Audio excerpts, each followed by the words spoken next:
technical difficulties, and I apologize for those of you who wanted to be here and were trying to get in and having a time of it. My many apologies. We're not in a perfect world yet here at Dynamic Balance. We had a couple cameras that would not kick in, so we're going to bring you the best we can today. Coming down from that late start, let's get a little bit recentered. Today's show is special in a way for those of you out there who have knee problems, a lot of chronic knee pain, artificial knees, are facing knee replacement.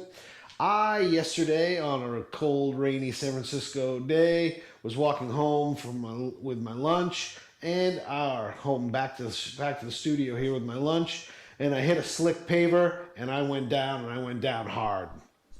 Didn't get up real quick. Usually I bounce, but stayed down on this one.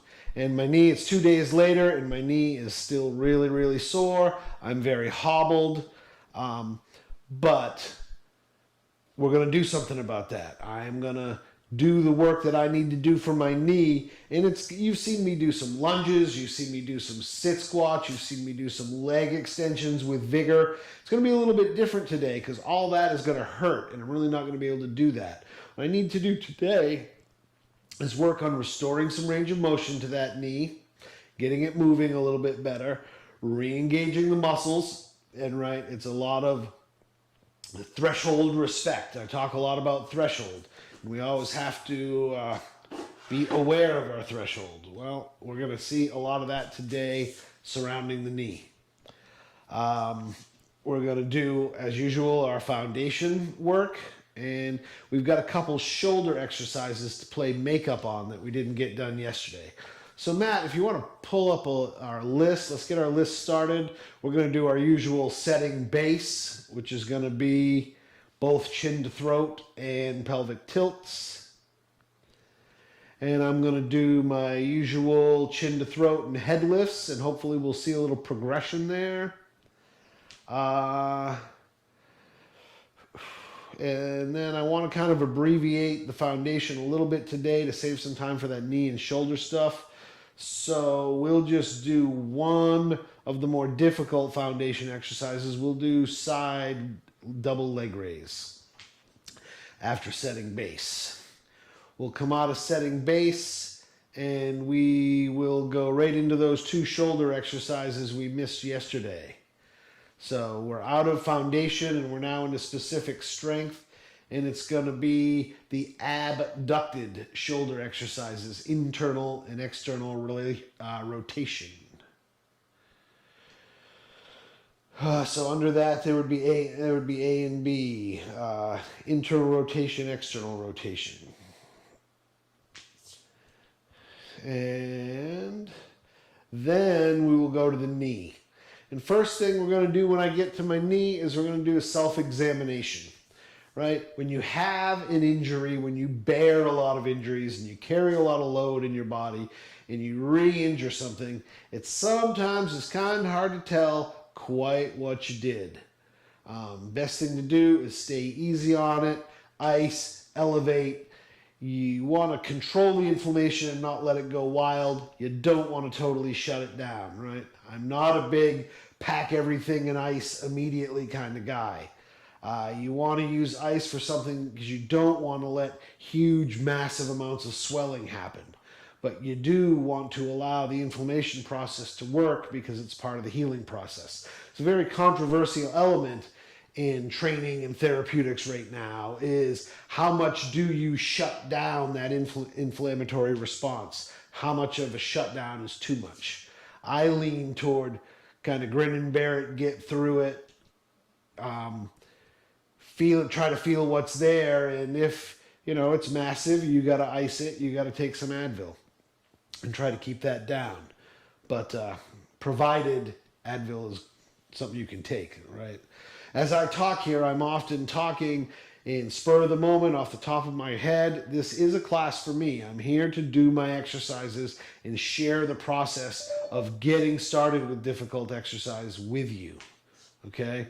So if I say Advil and you can't take Advil, don't go take any Advil. Same thing with Tylenol. right? The medical establishment is big on Tylenol, right? I don't know why that is, but for me, Tylenol is not as effective as Advil in pain relief, okay? That said, I took 3 Advil the night of my fall so I could sleep, and that's all I've taken for meds on that so far. But I'm going to go into a self-examination and try to figure out exactly where my pain is coming from. I have a good idea, but I know I need a still moment to sit with it and find out. After we do that self-examination, I am then going to test my extension capacity, and I'm going to test my leg curl capacity, and I'm going to do a few sets of whatever I can do on that leg. Depending on time, I may skip the right leg today. Then I want to have a little fun and do some traditional exercises. I want to do some chest flies and some bent one-arm rows as a little bit of general exercise. And we're going to apply the dynamic balance foundation principles on top of that. The stretches, we will address some upper body stretches in relation to the shoulders. And I'll do some hamstring stretching and quadricep stretching as necessary as I'm doing my knee. But really the knee is going to be the focus. I'm not going to make a real big long list today and try to push through a lot of stuff. It's really a day to more slow things down, take a inventory of what's going on, and see how I move forward. All right. So I'm going to give this a little bit of angle here because we are down a couple cameras today, but this will give us a good angle here. And I'm going to mosey on over to my table. Don't want this on set. How's everybody doing out there? Huh? Hope everybody's good. These are tough times we're going through.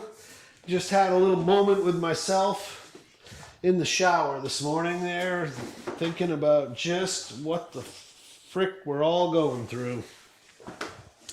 And it's not easy, you know, and I tend to take things in stride and be mostly quiet about them, but because I think through things a lot. And then once I get some clarity on it, it hits me like a ton of bricks wherever I am. But I just want to say to everybody out there, stay strong, and we're going to get through this together. Let's take this time and do just that. Get strong. All right. Take my towel, put it over here, set myself up. So any of you guys out there got knee issues, you know people with knee issues, great show to call them up and get them tuned in on. Jump in on the Zoom and you can be interactive, or you can stay at a distance on the stream and just pick up whatever comes to you. All right, how are we doing, Matt? We're doing good. We got about 6 or 7. Great. What are they watching on? We have 3 people on YouTube and we have about 4 on Facebook. Great. Hey, everybody out there. So I'm just going to take a minute and relax. All right, I'm having a manifestation of one of my ongoing issues, which are cramps that emanate from right up here around T11 and run out through the ribs, okay? This is a constant thing. I deal with it every day, multiple times, and it's one of the things I'm working to overcome. But for right now, I just want to get it to settle down. So what am I doing? I'm just trying to let my body melt heavy into the table, right? A cramp is just a contraction that's not under your mental control. It happens at the local level within the nervous system, usually within the muscle or between the muscle and the spinal cord. It doesn't go into conscience. So we go into conscience and we override with a relaxation intention.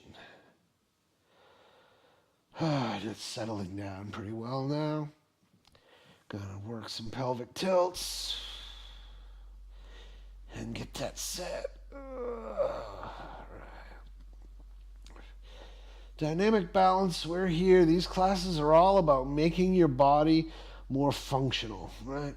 I don't care about size. I don't care about mass. I don't care about speed. None of that matters in the context of this class.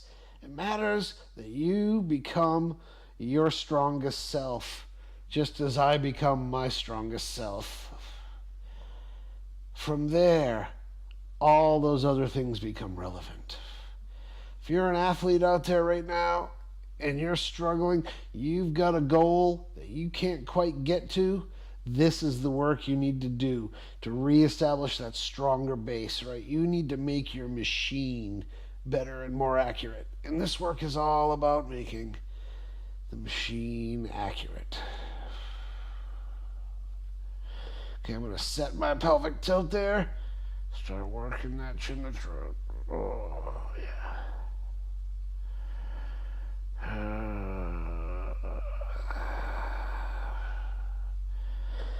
Anybody out there want to say hello? I'd love to hear from you. Tell me why you're here. Did you just stumble onto it? Or have you been before? Curious. We actually have a question from YouTube, and someone's asking, what exactly is foundation? Foundation is, I like to say foundation is core connected to the ground. Okay? With that reference, I want to clarify core. What is core training? Core training was a concept that was introduced some 20, 30 years ago. It's been known about for a lot longer. But the term core became popular. And what the core originally meant was the muscles that control our posture and our abdominal posture primarily.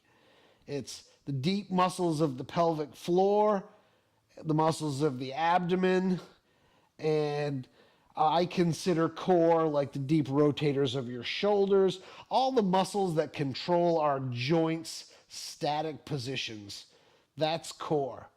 Foundation is all of those same muscles, but connecting them to the ground and understanding our relationship to gravity a little bit better and being aware of what position our body is in as we do more complex movements. So foundation, in summary, is connecting core to the ground. It's the muscles that make the basis of holding our body erect, not so much the prime movers like our biceps and triceps and quads that do all the work in the gym. How's that? That make it a little more clear? It definitely does one, because I think a lot of people think of foundation and base, they're thinking of like literally their core, Yeah. It really is so much more than that. So right now, my core control, my inner thighs have to be engaged to keep those thighs parallel. My abdomen has to engage to flatten my back, right? And I want to hold that. That should be my position every day when I'm bending forward, when I'm twisting, when I'm lifting, doing different things. We should always be working from a set base position. This is feeling so much better today. I'm telling you, one of the best things that's come out of this class for me is that I am doing this neck exercise regularly, and it's really making a difference. And my stuff is as chronic and as deeply rooted as anybody's out there. Right? I have bony deformations in my spinal column. That's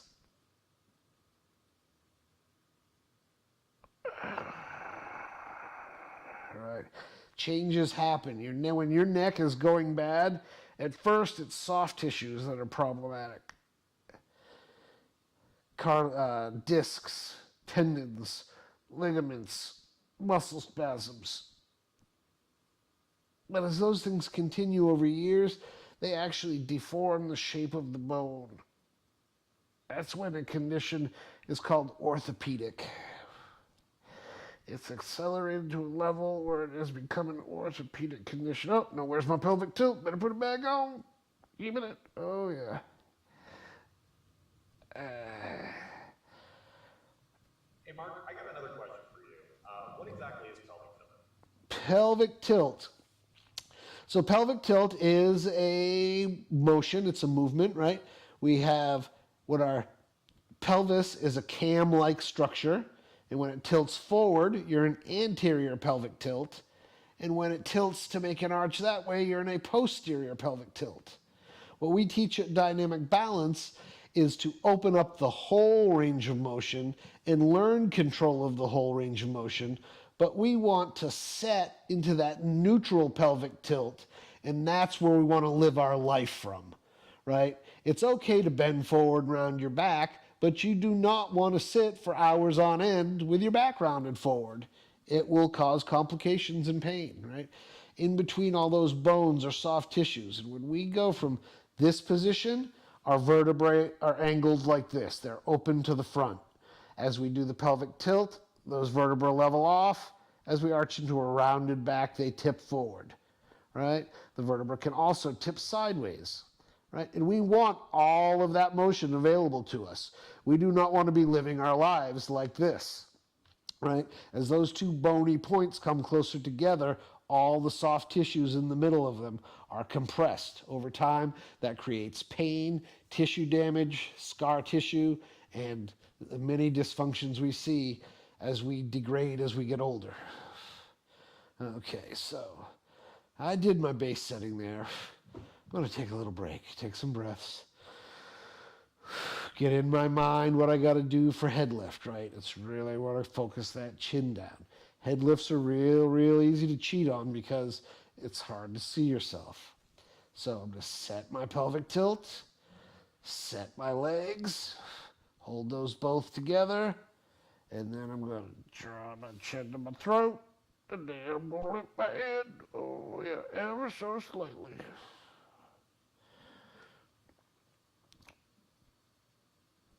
I feel a little better today. Last time I really was not getting much lift at all.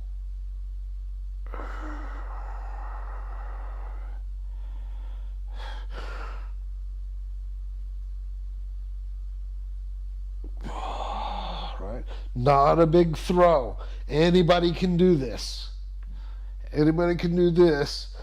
This is all something that almost no one can do right out of the gate.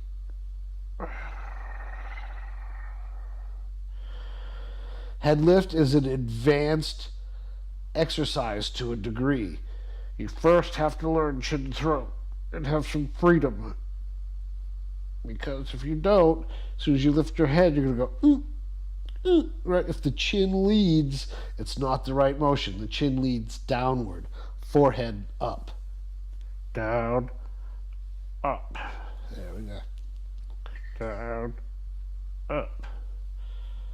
Down, up. Down, up. Oh. Okay.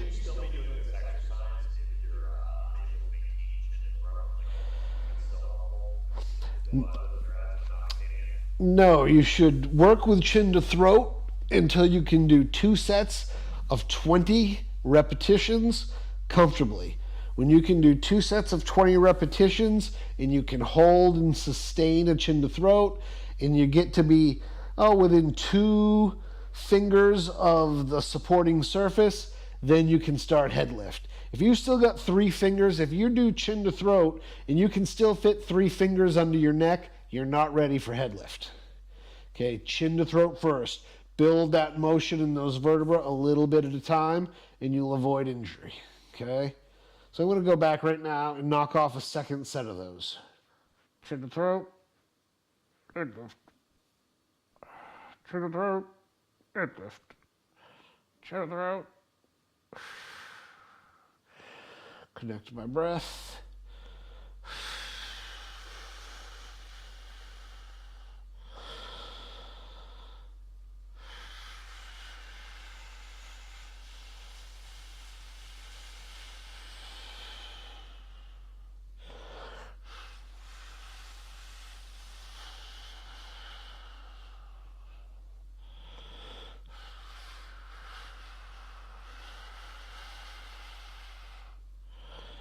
All right, reach threshold there on that very last one. My right side started to go, grab right up. Tells me that's enough, right? If I do 3 more of those, that'll grab up and it'll stay grabbed up for hours. That's why we concentrate so much on threshold. I'm going to do a little bit of chin to throat and hold and just do some pelvic tilt reps.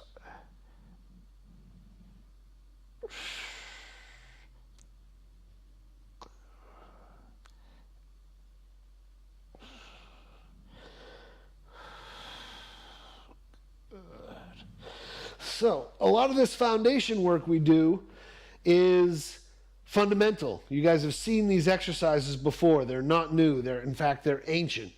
But that brings us to, it's not what you do, it's how you do it. And if you want to overcome posture problems, you must not let the posture problems manifest during the course of doing an exercise, okay? There's a million folks out there doing pelvic tilt with their chin sticking up to the sky. That's never going to correct their neck and head posture. You got to clear that neck motion first, rebuild that neck motion. Next, we'll be moving on to the side doubles. Good old side doubles. I will do 1 set facing you and 1 set facing away. You can see here I'm not moving so good on that knee there. But the show must go on. And again, right, I'm here doing this because I know the only way that I was going to make the commitment to myself after years and years of spits and starts was to commit to something that I'd have to show up for. And that is this class. Right? I have to show up and do my stuff, or else I'm a loser quitter, right? In quotes, loser quitter.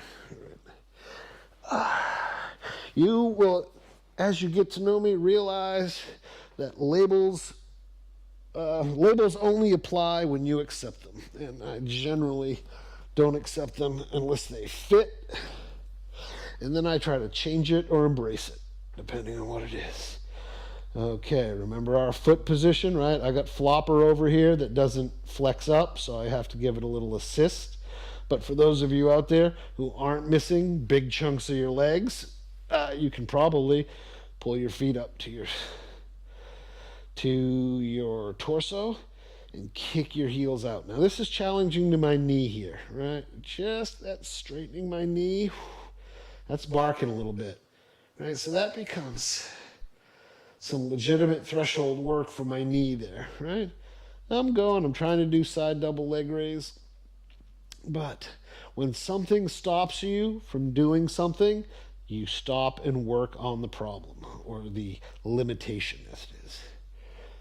Okay, I'm going to let my head just hang down here nice and easy. Right, you want your head heavy on the pillow. You want your pelvic tilt engaged. You kick your heels out and away. Straight line away from your body. Should be ankle, knee, hip, shoulder. I can't see myself, but you don't want to pike into this.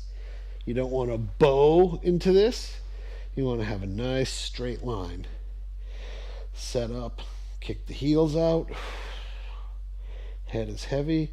Pelvic tilt is on. Chin to throat is on. Right?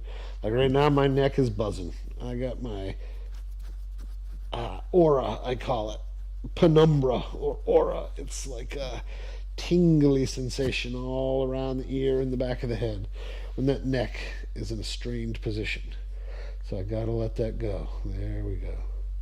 It's quieting down now. I'm sure as I begin my set, it will tense back up and I'll feel it. Right? It's like a built-in feedback mechanism there. Okay. Also, don't roll back. Don't rest forward. You want to be right on the ball of your hip where it's wobbly. The first part of the exercise is controlling the wobble. Okay. You might spend 4 workouts just controlling the wobble before you even try to lift.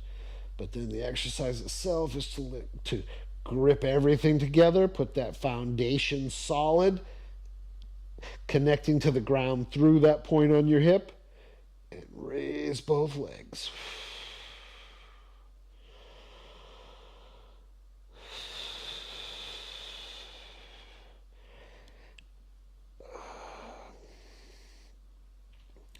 right? You see my pelvic tilt drifted. I'm no better than anybody else who hasn't done this to harden. Right? Last time I was really hardened on these exercises, I was probably in my early 30s. Sometime.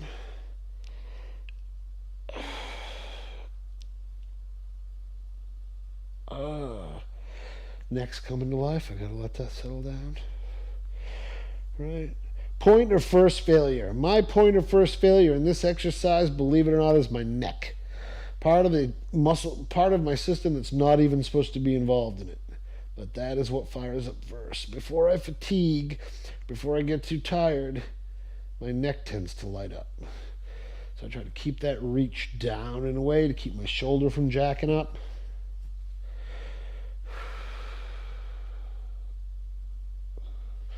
Right, see, I was in a little hold there. Just want to try to not do that. The less you grip and hold, the more your body has to work to control.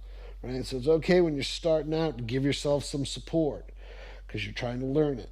But as you get better and more efficient at it, the more free form you want to be with it. Right?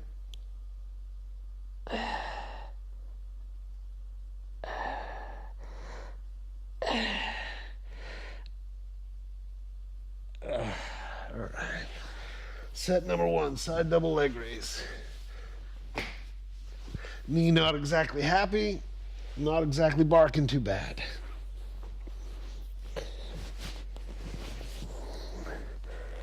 And kicking the heel, assisting the other foot, kicking the heel. Pelvic tilt, chin to throat. That's a checklist. Every single exercise you do, that checklist is relevant. How's my straight line, Matt? It's not bad. It's not bad.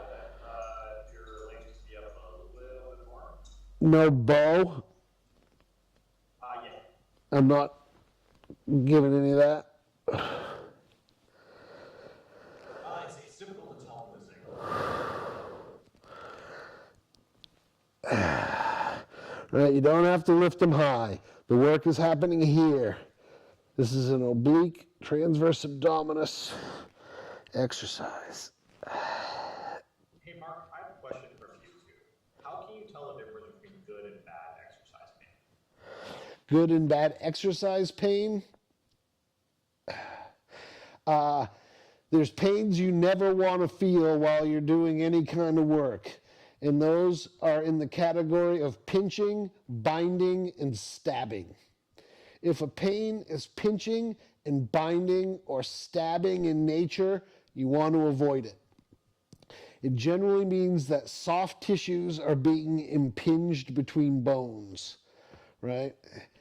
The pains that you work through in exercise are the dull aches, the stiffnesses, the things that qualify as discomfort, things that don't light you up, right? Those are the things that you work through. And you work through them by working up to the threshold and pushing it a little bit. And then that threshold stays. And the next day, you push it a little bit.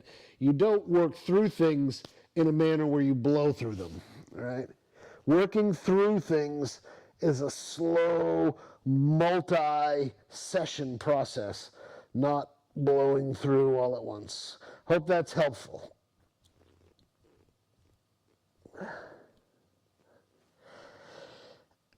We might ask, I would ask you in return, whoever that is out there on the YouTube, do you have a particular pain you're trying to manage?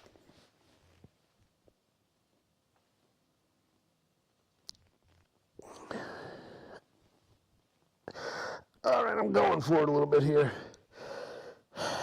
He's basically saying he has some problems at the gym. I'm happy to hear about the nature of those problems.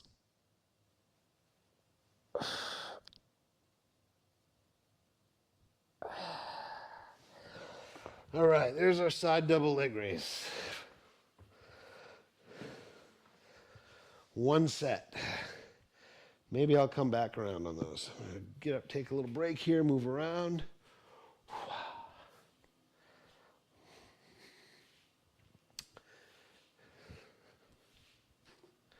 Does the YouTuber have a name? VR12368. PR, you said. VR. VR. So, for today's purposes, it'll be VR. VR, let me know what your issue is, bud. Tell me a little more. The more you guys ask me questions and distract me from actually doing the work, the better I do the work. All right, Matt. Exercise list: setting base, head lift, double leg raise, shoulders. I promise next. Those are going to be the abducted exercises. I'm going to do those real quick. Last week, if you want to look for reference to last week's show, we did adducted internal and external rotation, and today we're going to do adducted internal and external rotation. Okay. So, our previous work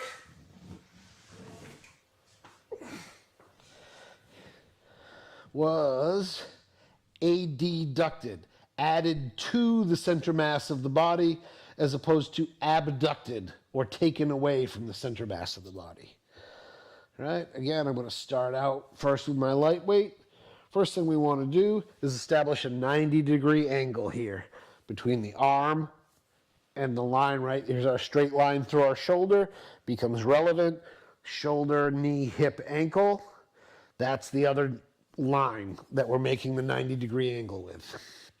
Okay, and with a light grip, we don't need a death grip on this. First, you take a lightweight, test your range of motion, especially if you've got healthy shoulders and you got no problems. You'll probably do this all day. You're going to actually see my movement will, at the end, will go clunk, clunk, clunk. And that is some joint crepitus stuff. Oh. And believe it or not, this 2-pound weight right there is challenging me because my shoulder, it's not because the weight's too heavy, it's because the shoulder does really want to open up there.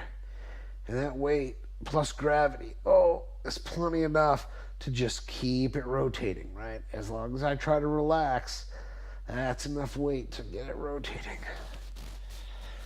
Oh, this is another one that's going to be good. Might have to be regular. Whew.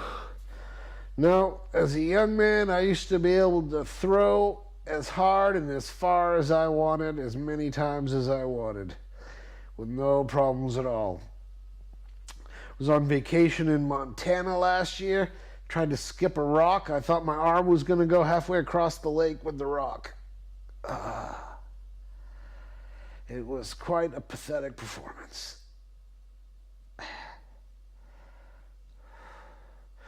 But we are here to rebuild, repair, and overcome. So I hope you're out there with me working on yourselves, getting a little bit stronger.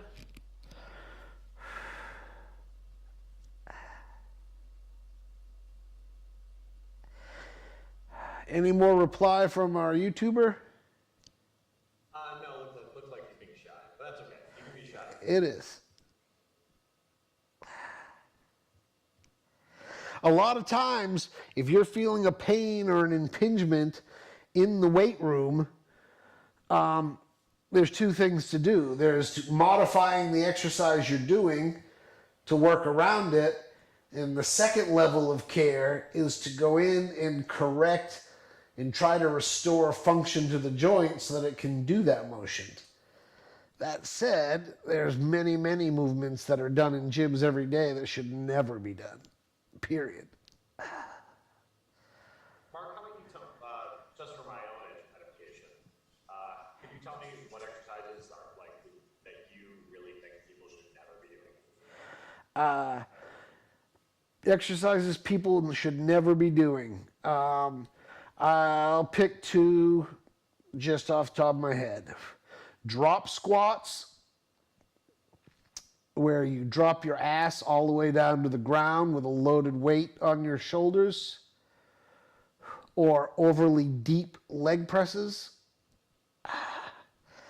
And another is seated overhead press with heavy weights, right? When you do a deep squat like that, that's very deep strain on the knee.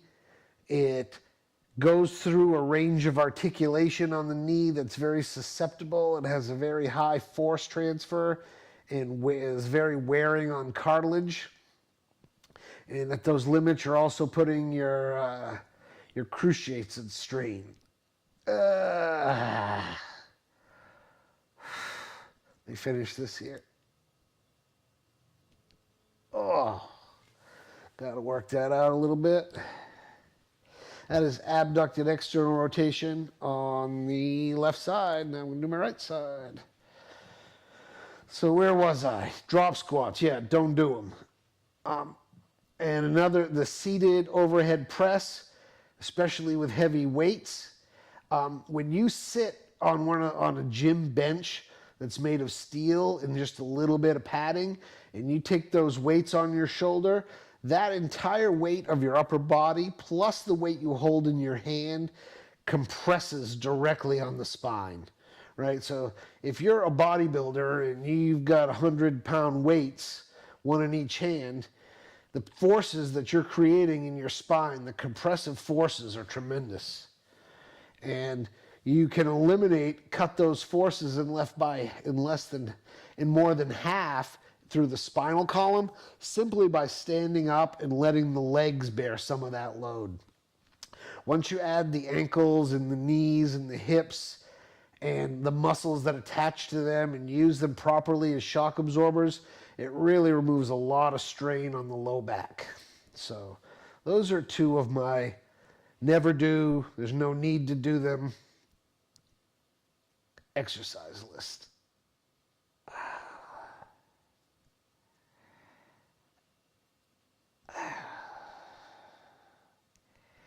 Remember, exercise is something we're doing all the time, forever.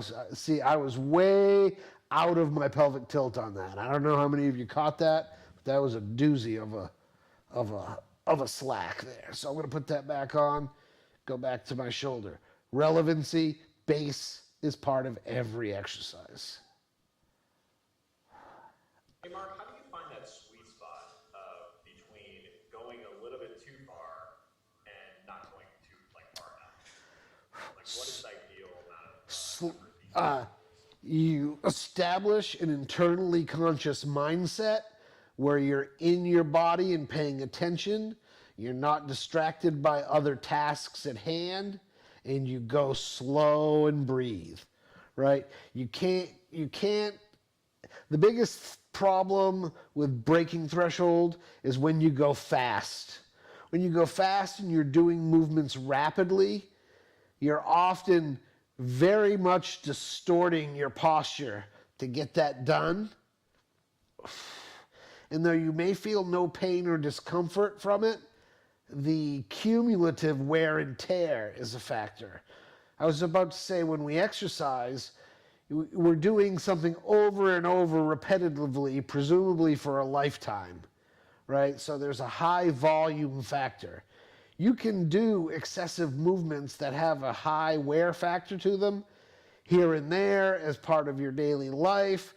They can't be avoided, but you don't want to put high wear and tear exercises into an exercise program that's designed for longevity. You just don't want to do it. And every time you're doing work and your chin's jutting forward, that's making that stronger. It's really tightening up the back of your neck, and it's contributing to the posture problems that we already carry into the gym with us.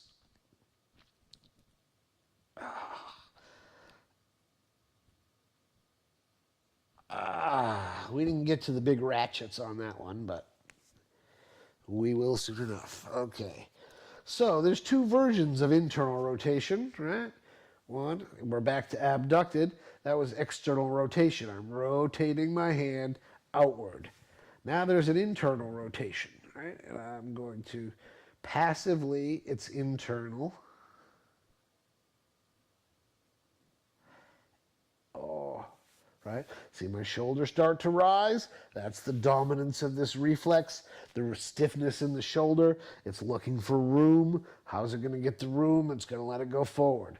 No, I'm going to keep my posture and my position, and I'm going to make it stretch down.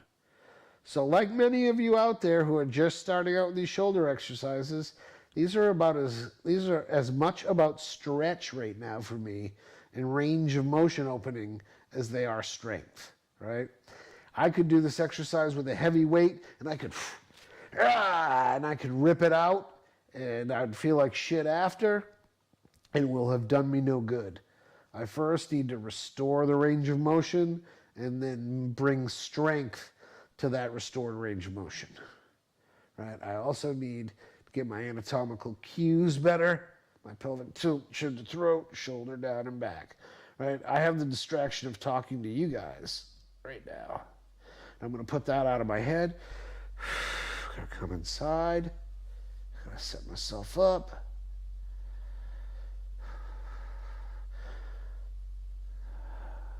So much is learned through a conscious movement program. You got to come inside yourself. You've got to be with yourself. You feel things, you observe things that normally flash by unnoticed. Oh. Whoo-wee. Again, to refresh for those who are new, I was in an auto accident where I went into the windshield with this shoulder and the side of my face, all my ribs. I was blackened from my ribs all the way down to the end of my fingertips, my face included.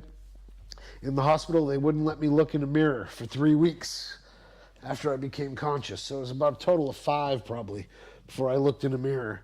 And I could just see the remnant of the yellow and black of the bruising at that time. So that was a lot of damage done. And though I've been active my whole life and I've used it as in the last 20 years, as that activity is decreased, so has my range of motion. Right? The scar tissue builds up on itself when you don't keep it at bay. And we're doing internal rotations. Okay, shoulder down and back, bringing it back. These are rotator cuff exercises, right? There is no such thing as a rotator cup, at least not in the body. It is a cuff. It's referring to the muscular and ligamentous structures that surround the shoulder and hold it into the socket. People get mistaken and think of the socket as a cup and call it a rotator cup. But the term is rotator cuff. All right, see that big shoulder lift? No pelvic tilt. Let's get it together, Mark. Get your shit together, man. Mark, I couldn't help but notice you're actually using a pillow there. Why are you doing that? Well, Matt, I'm doing that because I'm somewhat unconscious and a comfort creature by nature. I should not have any pillows in there. I used those for the side double leg raise. They were conveniently there, and I did not pay close enough attention to remove them because it felt better. So, thank you. Thank you, Matt. That's why I'm here with a bunch of other people to keep me honest.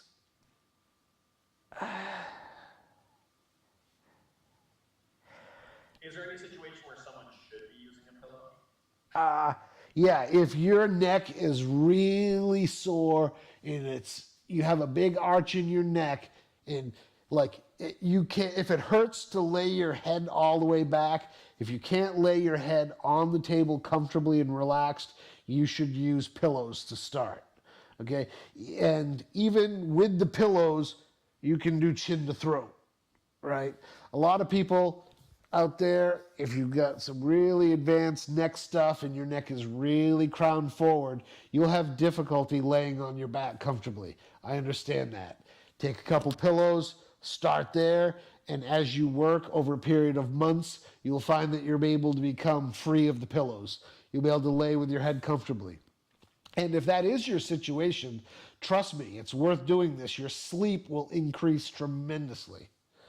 If you are having neck problems of that degree, it's probably affecting your sleep. And fixing it will help. Okay, I'm going to do just a couple more good ones here. Just dial in because I kind of had my little cheater pillows in there.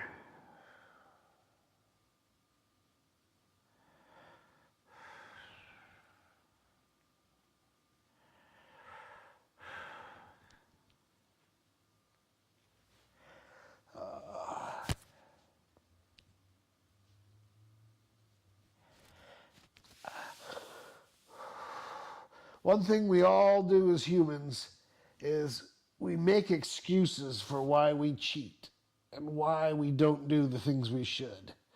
My wife will tell you more than anybody, I am a pro at that. I have more knowledge about staying well and being well and living well. And up until the last couple months, I've mostly ignored it in application to myself. And the list of excuses is long. All right. Whew. Got a long road to hoe on that one.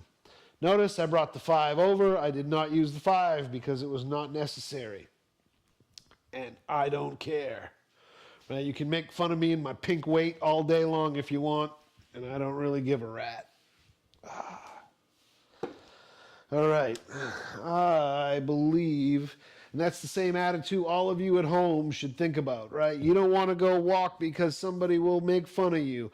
You don't want to do this. You don't want to do that. There's a million different excuses, and I say, fuck them all. Just do it, right? And just do it right. Right? Don't let anybody else tell you what your world should be. If you see it, you can be it, you can make it, you can do it. All right. That said, we're going into knees, diagnosis, and leg extension. All right. So what am I going to do here? I'm going to get myself a bolster. I'm going to get myself 2, actually. I'm going to get the half-C and the whole-Z because I don't know what I'm going into here.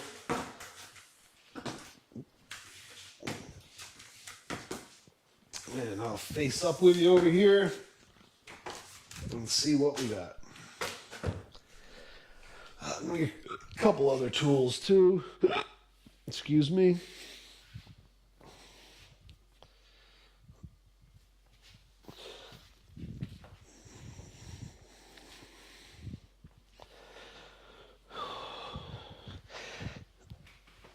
All right. Be back to taking some questions after I get through the basic introductions on this here. Let's see what we got. Okay.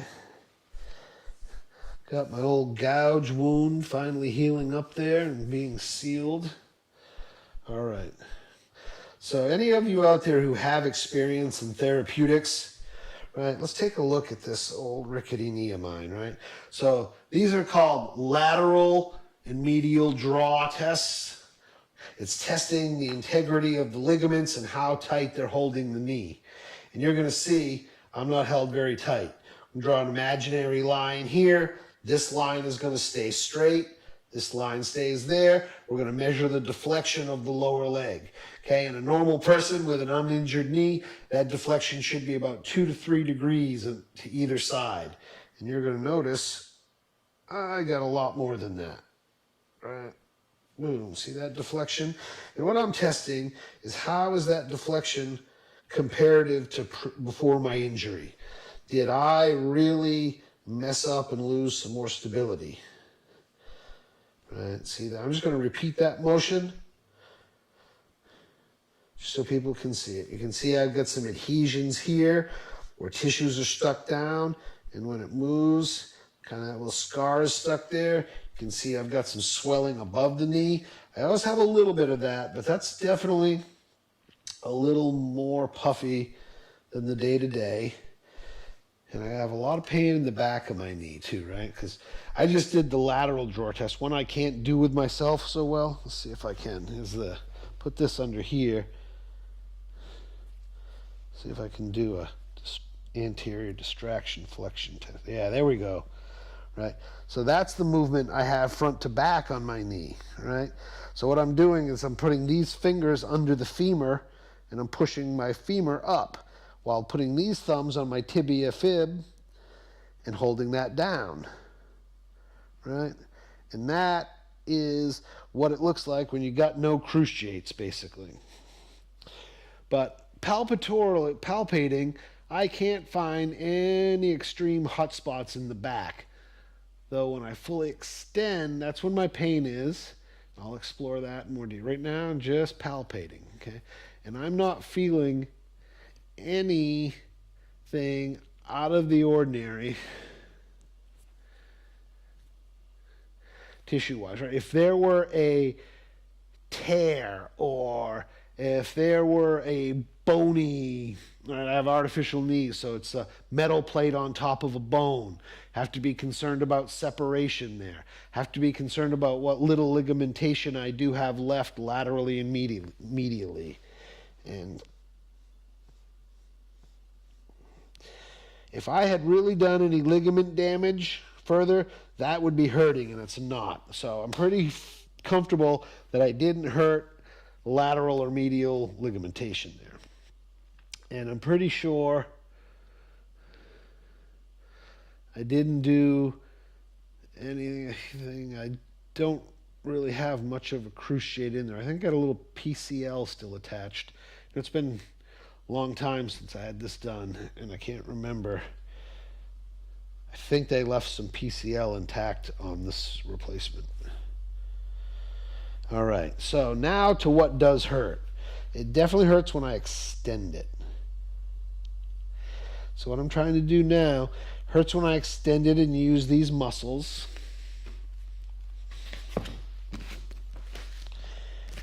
Now I'm going to passively extend it, pushing into it. Okay, that doesn't hurt. Okay, so it's not the action of being extended that hurts, and I'm not getting a lot of pain in the back of my knee.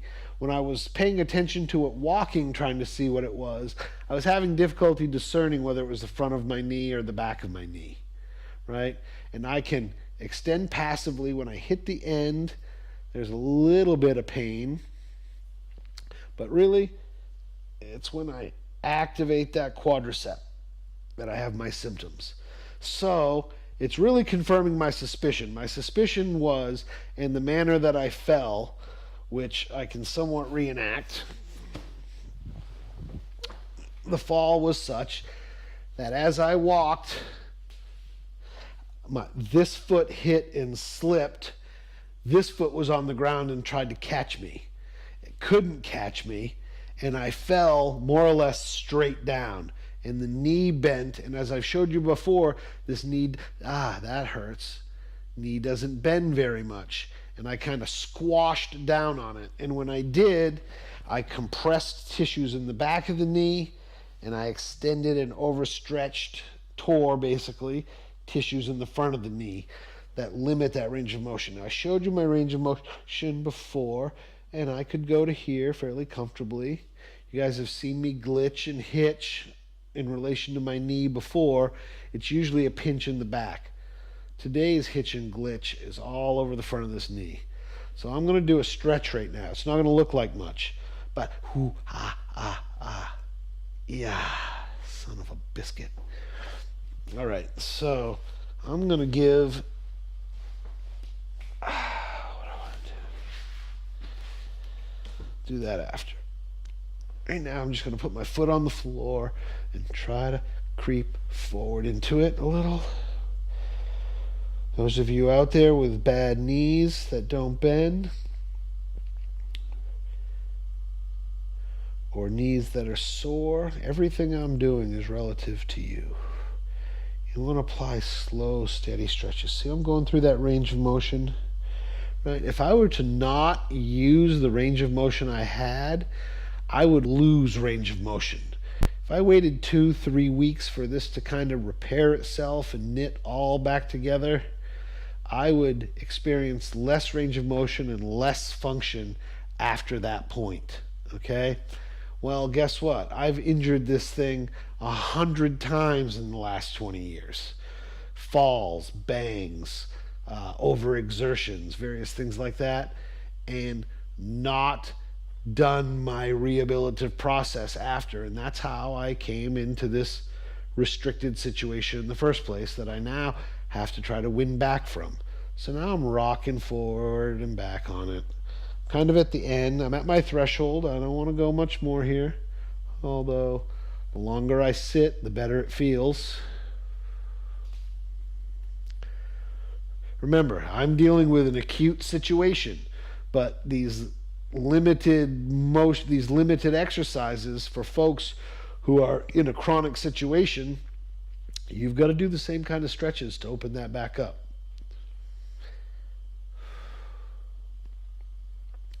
All right, now I'm going to come out of it really slow. Remember our erasers and shake it out? I'm going to just, every little bit my toe goes forward, my knee hurts. It's like it's been pulled along, right? Picture this, a whole bunch of interwoven pasta noodles, right? Partially cooked pasta noodles. They're all interwoven. They pull open, and then when you go to put them back together, right, they glob up. Well, your muscles are long, stringy fibers inside, and they stretch out, and then they gather themselves back over themselves, right? If you've got a muscle that's inactive or sticky or full of collagen, when you pull it out to stretch, it doesn't necessarily just weave itself back together easy. That's why we move slowly coming out of extended motions. Okay. So now I'm going to see what the hamstring and back of the knee are feeling like. I did these the other day with you guys, some foot drags. Okay, it's a much more ginger situation than it was that day. So I'm doing them more slowly with greater caution. What I know of my injury patterns and what's going on, this injury is going to probably be with me 2 to 3 weeks acutely, where I'll have to limp and slow down my activities, and then I'll slowly start to get back into it. There'll be some remnant of it. It'll probably be 2 months down the road before I've kind of forgotten about it. Now, I'm not recommending that all of you self-diagnose like this. If you've got access to a doctor and you're worried about what you've done, you should go to the doctor. They're going to take an exam and they're going to give you an x-ray and they're going to tell you what happened and give you not much of a damn thing to do about it unless it is broken or badly torn. Okay? But point is, there's a shit ton you can do about it short of that. Right? Just this muscular reactivation. My knee might flare up for a couple hours, but it's going to feel better tonight. I already can tell that.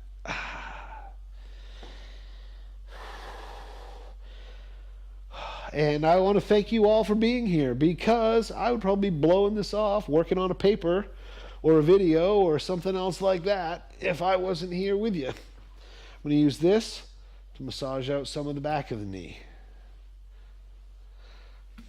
Mark, what role does massage play in the therapeutic process? Massage in the therapeutic process. Oh, so many roles, I could not possibly cover them all in one synopsis. But, is it essential? Well, we get into the argument of essential and necessary. No, you can get strong and rebuild your life and take care and get through life without massage. So it is not essential or necessary. Is it highly valuable and highly viable? Absolutely. And what massage does is it brings and it focuses the healing attentions of the body to a place. Okay? A lot of massage is, I'm not talking about the shut up and rubs, right? Shut up and rub massages where you go to feel good and it's just about relaxing. That's one thing, and it has its own value. It's never really had enough value to attract me. When I talk about massage and body work, it's therapeutic. It's all about change in the body and helping with growth. And someone who has a chronic condition develops spasms and intense muscle contractions, massage and body work, trigger point work can help to relax that muscle, get it out of its spasm, which allows you to do your exercises more completely. It takes the tension out of there that lives in there every day and nags a person. In this case, the body work, it opens up the knee to blood flow. I'm exiting a lot of the swelling that's built up over the last few days just by kind of a facilitated osmosis. But yeah, blood heals, and massage and body work bring blood to areas. Chronic tension and tightness constrict blood flow and restrict it and cause its own pain. And body work will get rid of those too. So yeah, it's a very particular situation with body work. It helps a lot of things,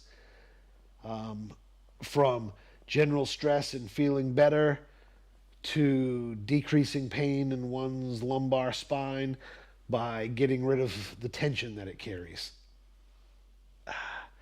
And Mark, does all massage serve this function? Like, could you go get like a shiatsu massage, some kind of massage expected to help? No. Yes and no. There's a wide variety of practitioners out there in the world with a wide variety of focus, and it does take some shopping. Like I do my own thing. I've learned from several mentors. I've never studied through a certification in any particular massage. I've learned a ton of techniques that are related to therapeutic work.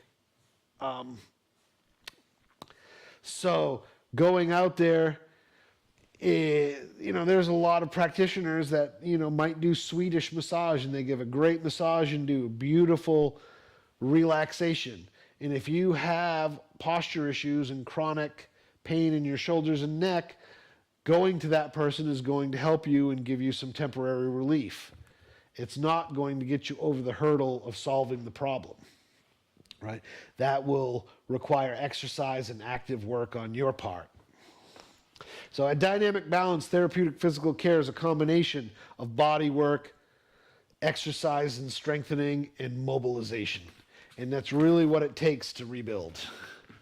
So, yes, you can find it out there, but you really want to look for someone that has an active component to their process. Okay. Now I'm just working that extension. Hurts more when I let it go than when I squeeze it. There's definitely some tissue damage in there.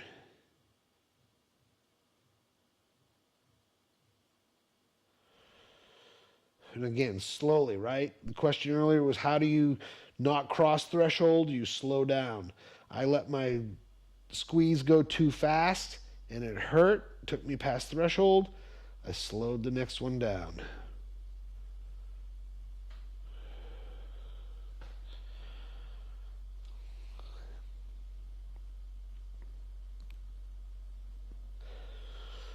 All right. Good time to take a question if anybody's got one.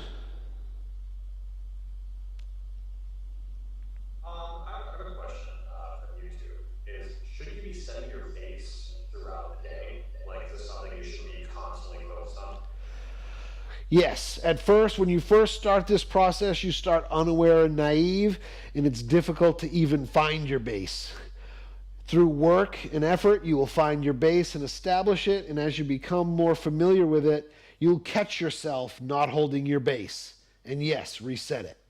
Every time you notice you're not holding your base, fix it, right? Because every single correction programs the brain more toward holding that. And over time, the next phase, so there's 4 phases of development. You start out naive, then your second phase is you're able to notice the problem and correct it on purpose. Third phase is you notice that you're not manifesting and you're able to quickly correct. The fourth phase is that you notice that you're doing something fairly intense and you're holding your base perfectly.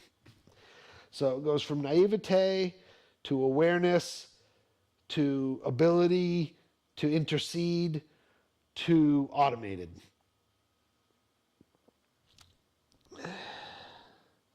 So yes, learn base, understand base, even if you don't work every day and don't do the exercises, if you can establish and learn base setting and just 10 times a day go, oh, and reset that base, you will start to make some changes. Okay. You see now I've done some of this work. It's starting to feel better, right? I can let it go down a little faster. Distracted me with a question. I got talking. Lo and behold. Come out the other side. Mark, I actually have another question for you. This is also from YouTube. How do I determine, how does he determine, or how does any of these us viewers determine which of these exercises they should be doing, if any? Well, first of all,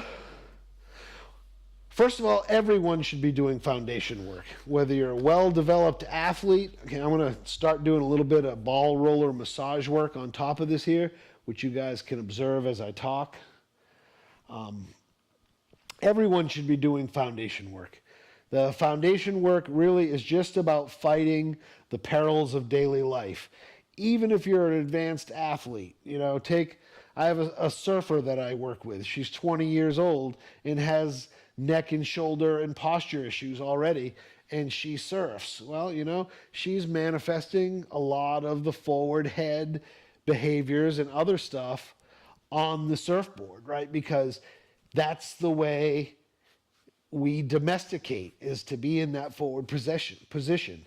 And the foundation work undoes that holding of the forward position of the upper body and brings control to pelvic tilt that should underlie all of our movement patterns. So whether you're a high output athlete or you're a desk jockey, you should be attending to your foundation strength. And that it's what will keep you tall and straight in your 70s, right? Comes back to the story of kinetic hygiene, right? You brush your teeth, you keep your teeth. You do your foundation work, you keep your knees, you stay out of the surgical suite for back pain, you stay off the meds, and life is good. Right? So the tennis ball has a lot of give in it, so it looks like I'm hitting it really hard, but it really doesn't hurt. It's feeling kind of good. Right? What is this doing? This is moving the old swelling blood out into the capillary beds, and it's stimulating the arrival of new blood to continue the repair process. It's also desensitizing a lot of those painful spots.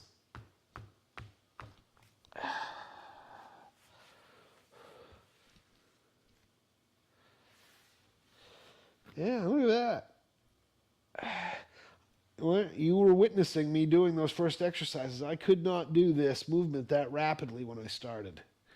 Right? I think a great place to end on that therapeutic stuff is with a hamstring stretch right now. Back to which exercises to do and who should do what. Everybody should do the Foundation 5. Learn the Foundation 5, know the Foundation 5. If you do nothing else, you'll experience great benefit from that. If you've got a knee condition, come on in here. Everything I'm doing with my legs will be relevant to you. And again, I take the questions and we try to figure stuff out for folks in here. As far as it's a self-determined question. The question you ask is somewhat self-determining, and it's based on your goals, who you are, what you want to do, what your individual issues are.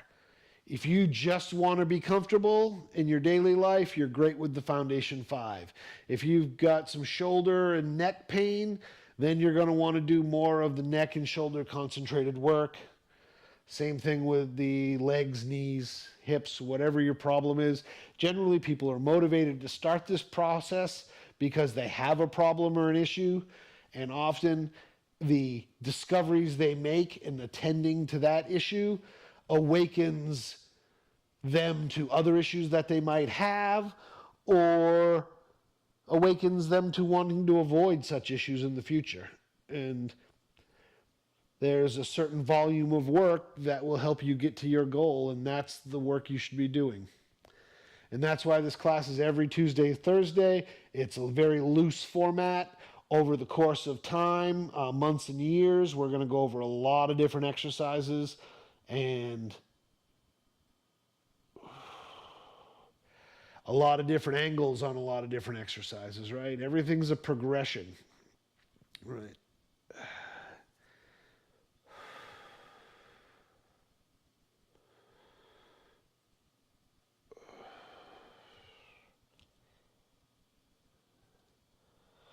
Right? And as I do this hamstring stretch here, notice the straight line of my body.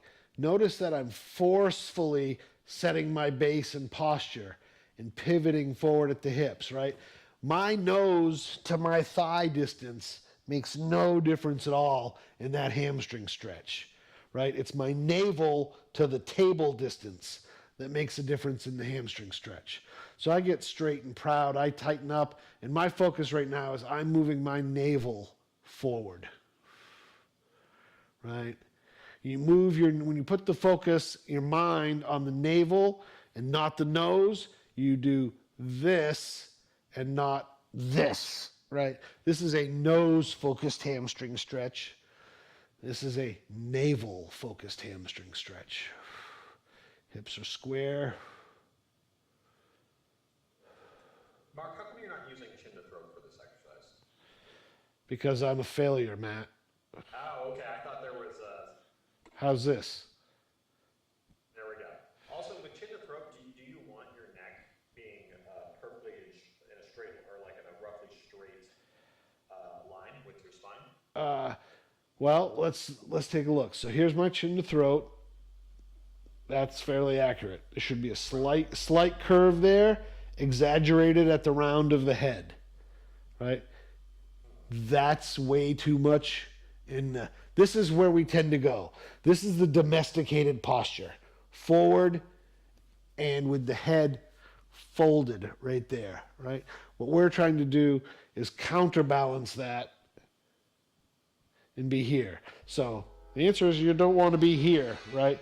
That's a straight line up the back of the neck. You don't want that. You want this. Let me go shut that phone off there. Probably needed to move around anyway, see how it's feeling standing up. Feels a little bit different.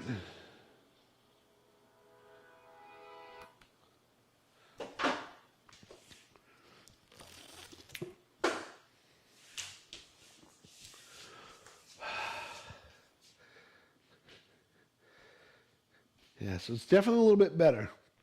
This would have hurt beforehand. All right, what are we doing on time here? That's feeling better. I think I'm at threshold. It's 11:23. I promised a couple of more traditional strength training exercises today. So I'm going to get on to those. I didn't do a very good job of clearing the set this morning, did I?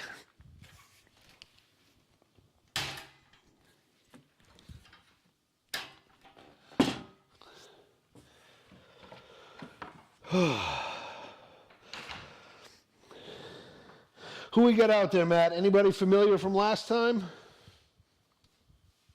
We have Sharon and Rue inside the Zoom chat.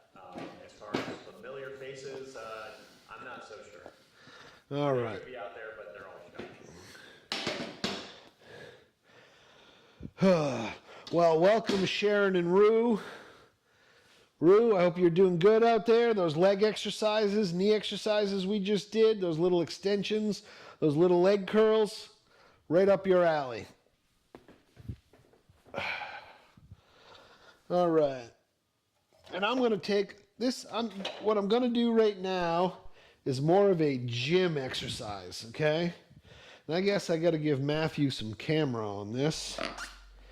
You might have me in the mirror on the desk cam, on the table cam, but I will come over here like so.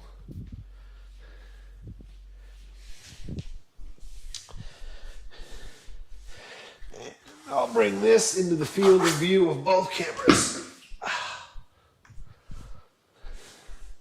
Sorry, folks, we're a little short now. Yeah. So we have to move things around. I attempted a camera upgrade that did not complete prior to the show. So it's on me. Well, that's okay. At least that's how they know we're real. Yeah.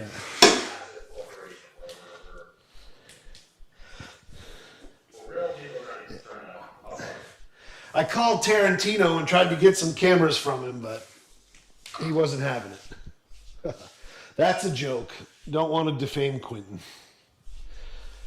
He was just the first director that came to mind. All right, chest flies, right? Here's a common gym exercise that everybody does, okay? And we're going to do it the dynamic balance way. Pelvic tilt is on. This is a little bit awkward because I can't get this foot up onto the bench quite like I can the other. So I'm going to have to put them both down because we want symmetry. Chin to throat, right? Pelvic tilt, chin to throat.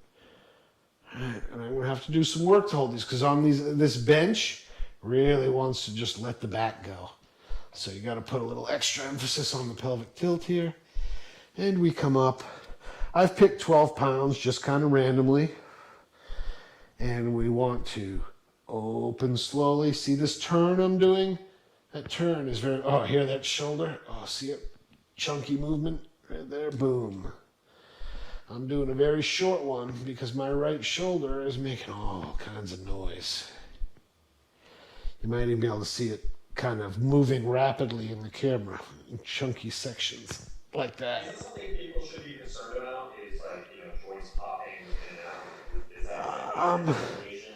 Should you be stopping? Well, my joints are they have a lot of scar tissue and a lot of crepitus. So that's why they make a lot of noise. Again, pinching, binding, stabbing pains, you want to avoid. If it's clunky and like if you've got a joint that's clicking and moving in a range of motion, but it doesn't hurt, you'll probably be able to work through that. And with some stretching and kind of some body work and getting it mobilized properly, you can probably get rid of some of that noise. That little motion right there was great for us to like have as a point of reference. And as I continue on with this work, we will see the improvement in that chest fly. Because that's all I'm going to do today, because really when I get out into those outer ranges of motion, it really starts clicking and kind of, it's almost like a building falling in stages. And I know my threshold is there and I don't want to find it inaccurately. So I'm going to switch from flies to presses. Okay. Sorry I don't get to give you more instruction on that fly today, but we'll do presses. Okay. Presses, we're going to get our pelvic tilt on, our chin to throat. Right, elbows are down. Some of you might have benches and weights at home. You can follow me along. And I'm going to do a two-handed version first. Up and touch. Notice this rotation I'm making. The ends of the weights are together at the top. We come down and touch the shoulders this way, right? The shoulder humerus has a natural rotation in the shoulder socket. And this is allowing that natural rotation to flow, right? Flowing, and we're fully contracting these upper pec muscles at the top. Now, if I didn't have the shoulder issues I have going on, my muscular strength would probably let me do 50, 60 pounds on this. But my shoulders would pay a price. You gotta make most people try to make their muscles strong first, right? The wise way to approach strength training is to make your ligaments and tendons strong first, right? With a 3 to 6 month period of low weight, high reps, consistent work, and that gives your tendons and ligaments strength. Too many people start right out of the gate going for max muscle power, and they pull tendons, and they strain ligaments because of it. I don't know if my mic is picking up that shoulder crunching or not, but We're getting a little bit of it. I'm gonna just, for entertainment purposes, I'll lay my mic right down there on my shoulder. See what it picks up.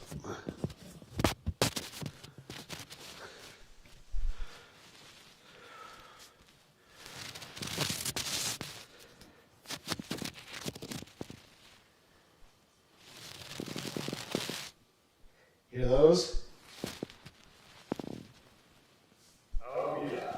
Yeah, that's pretty crazy. And so, for you, that sounds like we're out. No, that's old crusty shit that I got to work through. And so you work through it. There's no pain involved in it. If there were pain, I would lessen the motion and I would lessen the weight. Gotcha. And that's a little soft as well. Yes. Like I'm doing a little bit bigger motion with a little more weight than I should, but I kind of started and I just don't want to get up and start over again. And it's not stressing my muscles. My shoulder doesn't hurt. It's not getting progressively worse. And another thing to look for is, does the intensity of the crackling dissipate as you do more work? Right? Like, that started out really kind of, let me get my mic back on here. That set started out really clunky and dry for me. The first motions were like kunk, kunk, kunk, kunk, kunk, kunk. And I could feel big chunky motions in there. And as I continued to work, it got finer and finer. Instead of kunk, kunk, kunk, it was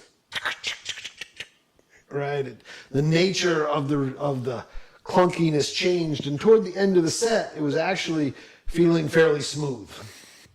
So, again, pain is the limiting factor.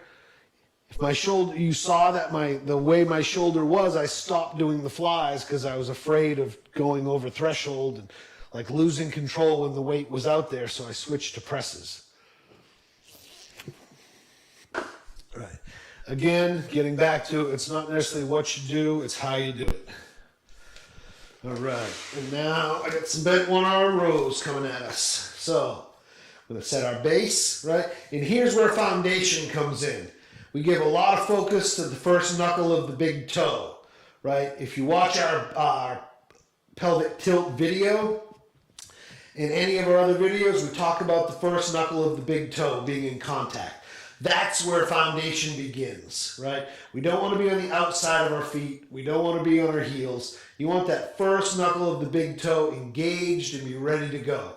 Any athlete knows that ready position is down on your heels off the floor, ready to move in any direction, right? The more we can manifest that in our day-to-day life, the better our bodies are for it, okay? So, that said, I'm going to pivot forward from the hips, let my knees go soft.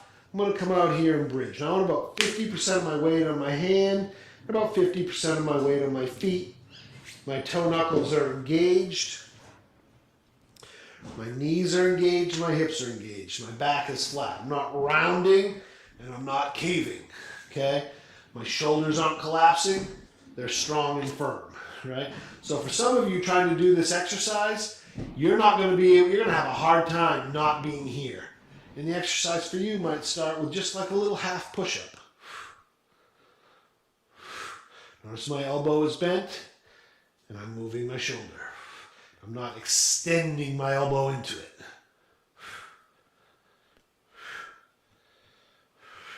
So if you can do that comfortably, then you grab a weight, and I would suggest start with a weight that you feel comfortable with, even if it's a little pink one. My fourth feet are in contact. That's where my control is coming from. My pelvic tilt is set, my chin to throat is set. When my foundation falters, that means my weight's too heavy or I've gotten too fatigued.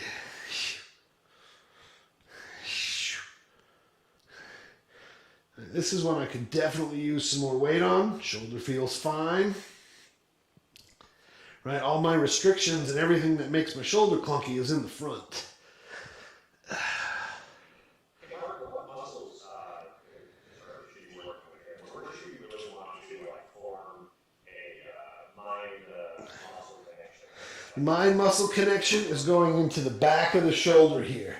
For those of you that know anatomy, it's the rhomboids and the mid teres muscle, the mid trapezius. Teres is also working, and there's some lat in there too. But our focus is this shoulder motion, right? Right now I'm hanging, my shoulder is released. First part of the motion is to retract the shoulder, right? That's part one of the motion. That has to happen first. And then that gets connected with the second part of the motion, which is the pulling up of the elbow. And we pull the elbow up and we try to go over the back, right? We try to pretend we're going to pull our elbow over our back, and that really pulls that shoulder blade into the spine. This is a great exercise because it is easy on the shoulder, right? We do make a T and reverse fly in a bunch of our videos, and that's a much better corrective exercise. It's very difficult to do. The shoulder limitations get in the way, but it's designed that you work through them using that exercise. This here is just an old-fashioned kind of what I call dumb exercise. It doesn't take any brains or wit, but in dynamic balance, we put our base overlay on it, we feel that foundation, and we pull hard at the top. We bring ourselves inside of our body, even in this dumb exercise. The exercise isn't dumb in that, why do that exercise? It's dumb. It's a dumb exercise in that you don't have to know anything to do it. I noticed you're rotating your grip there. You're going from a pronated grip to like a hammer grip, and you're pulling it very close into your body. Yeah. Is this all intentional? And then, like, can you use Yes. different grips? Again, this is the natural rotation of the shoulder so that the shoulder flows in the socket cleanly. And I am pulling it in close to my body. And this way, because I'm trying to emphasize the posterior shoulder girdle. If I were to come up like this, I would be focusing the lats, right? But I keep it in tight here, and it's all about that shoulder girdle. See, this side's fatiguing out much sooner than the other. Right? It's my non-dominant side. Notice these little pulses I'm doing at the top, trying to get a little more out of it. Okay. So that is chest press and reverse fly from the traditional exercise canon. If you'd add those to the list, Matt, so that we have them for reference, it's now 11:37, and it's a great time to take some question or hear some input before I hang.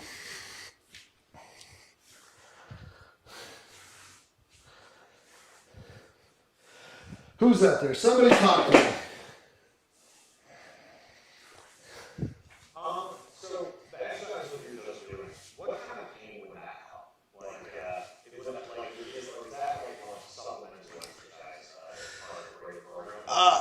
Could you build a program based around exercise? If you have a good fundamental understanding of pelvic tilt and chin to throat and base setting, and your number one goal is posture, you don't have any shoulder issues, you can gain a lot from that one exercise, yes. Because it's the, so we'll come to this camera over here, Matt. It's the squeezing of the scapula, that retracting of the scapula that we need to learn to correct posture, okay? Bad posture gives us this.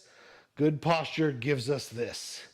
This exercise, focused as we did it, is all about that shoulder blade coming closer to the spine. And when you're holding your chin to throat, and you're keeping your pelvic tilt, and you got that grounding, and you're doing that pull, you are affecting your posture. So yes, that one exercise alone can be beneficial for your posture. And does that exercise do any stretching? Like, how do you know when your posture is as a result of just not being flexible, or not being too tight, or joint issues? Because I know you mentioned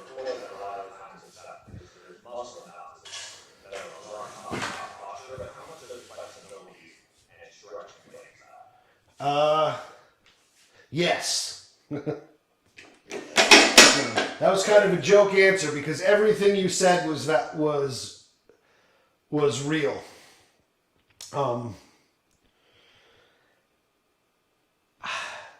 What was the core essence of your question? My core essence of my question was essentially what role does mobility and flexibility play in posture?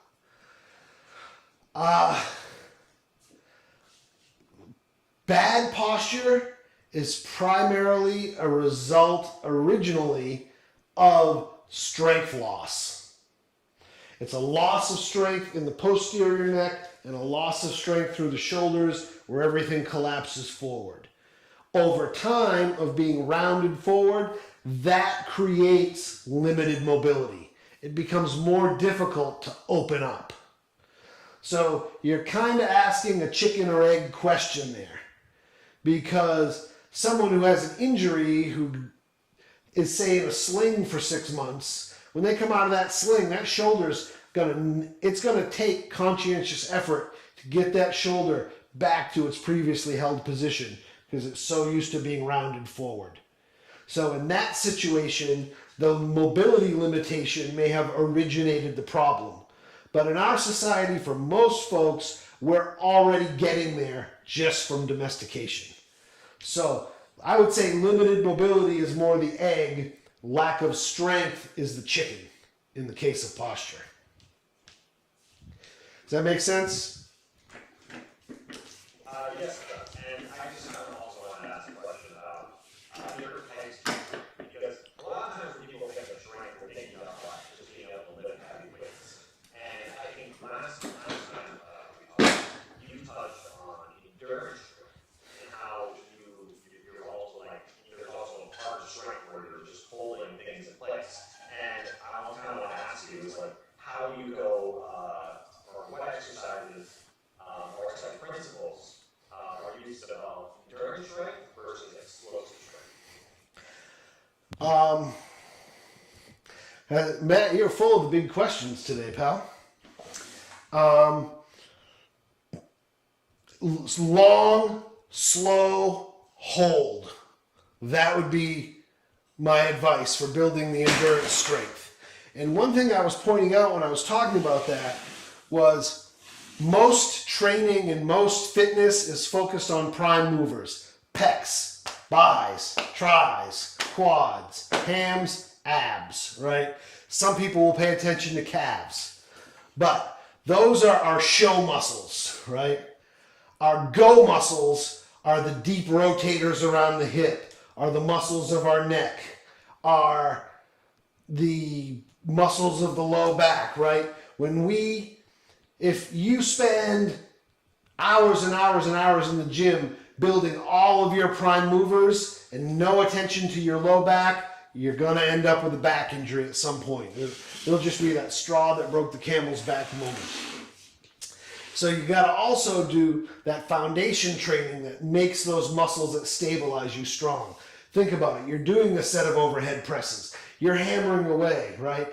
When you start that set of overhead presses, you might be in perfect form. By the end of it, you've totally lost your pelvic tilt and you're doing something like this, right?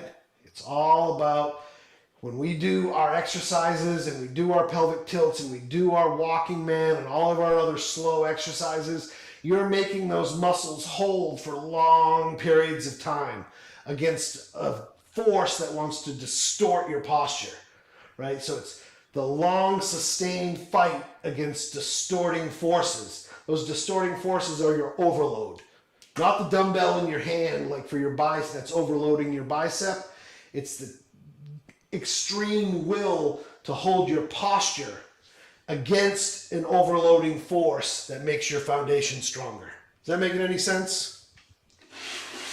Yes, it does, Mark. That answers my question. All right. All right, and here, this is the time where we all relax and unwind. And for those of you at home who don't have an inversion table, you can just lie down on the floor in a relaxed space, right? Get something to support your legs if you need it. And you're just going to focus on breathing and pelvic tilt in chin to throat. You're going to kind of a little meditative cycle. You're going to lay back and you're just going to pay attention to those foundation elements. And other than that, you're going to totally relax. The goal is to be able to totally relax even when you're holding those foundation elements. Because as I've demonstrated before, when you do a hard pelvic tilt and you really grunt and you get deep and you get all of your muscles involved that you possibly can, that is a really intense strength impetus. And you need to do that in your training to get control of that. However, if you're doing your chin to throats and you're just trying to hold your pelvic tilt, you're holding it subtly with very little energy at all. That's what we're trying to get to. Okay. So this hang is going to be interesting with the knee issue. We'll see if that pops up at all as I go back. And for those of you at home, you're just relaxing and breathing and settling down, putting your head inside your own body, and you're thinking about what's going on with your body, and you're happy to know that there might be answers that you didn't know about before, and you're just going to give yourself a calm moment to know things might possibly be better and you'll be stronger and rebuild, find new capacity, right? There's no way to address these physical challenges and concerns without tapping into the soul factor. All right, and away we go. And Mark, what is the inversion? And this is my own question. Is what does inversion actually do to this exercise? Like, how does it modify the process of holding your pelvic tilt and holding your chin to throat? Well, inversion isn't necessarily connected to any of that.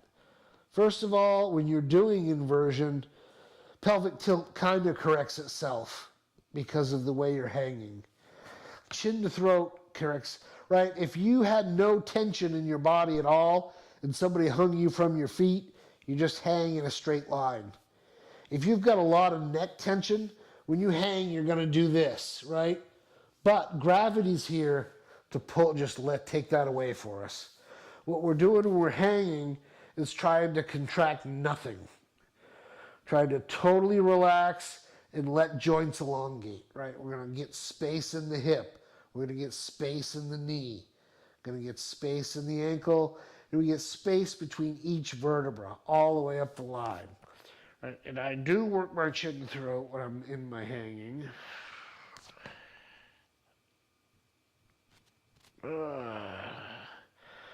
But the hanging and what we're doing right now is all about not using muscles, right? It's all about taking inventory and finding out what is working, right? Like right now, I can feel my back is a little tight. So I'm going to do some pelvic tilts. I'm just going to say, okay, back, you can relax. All right, got some ankle stuff going on. I want to try to clear that. And I want to just relax and let gravity take me away.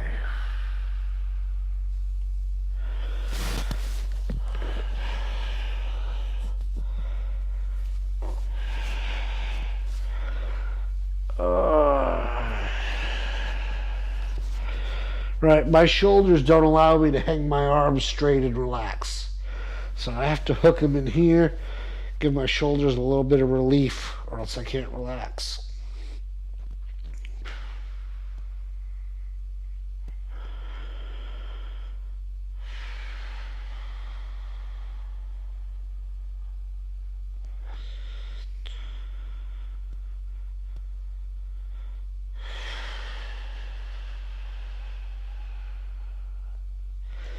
This is a great place to be working on your breathing. You want to, when we're doing this, we're not worried about counts. We're not worried about timing up our breath with reps.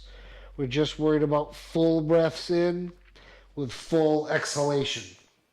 So you want to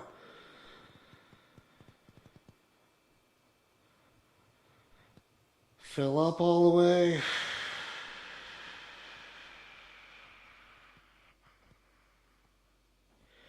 Empty all the way. So it's Fill, empty, but long, slow. I guess just kind of watch my torso expand and contract, listen to my breath in the microphone, try to follow.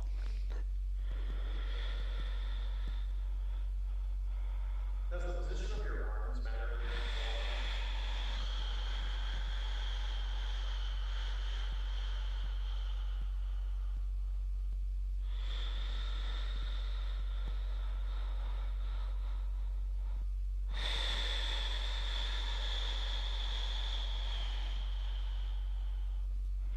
So that's a little bit on the breathing pace. Try to continue with that. Matthew, the arm position. If your arms are up here, there's less total load hanging, being pulled by gravity. If you hold them up here, it takes even a little less. The more you come back, the more that weight of the arms draws traction on the rest of your body. My shoulders, ideally, I could let them hang here and just be comfortable, but I can't because I got a hell of a pinch in this one.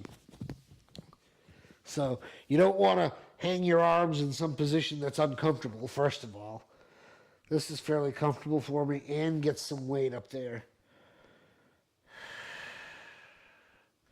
Like one area that I really focus on when I'm doing my relaxation is that spot in my spine that always cramps.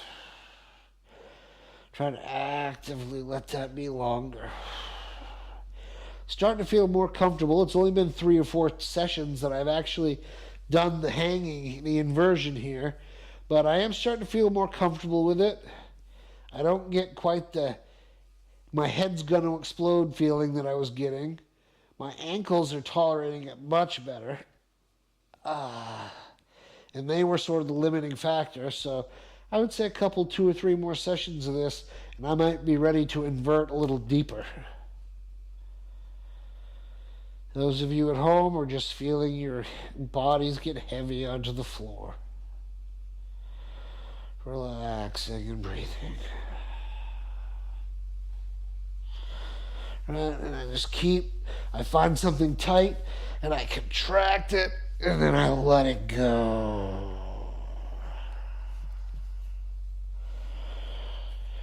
I get a little neck stretch here, right? I'm going to take my fingers behind my head. We've shown this stretch before. Let's do a forward head. Just like this. And then back to relaxing.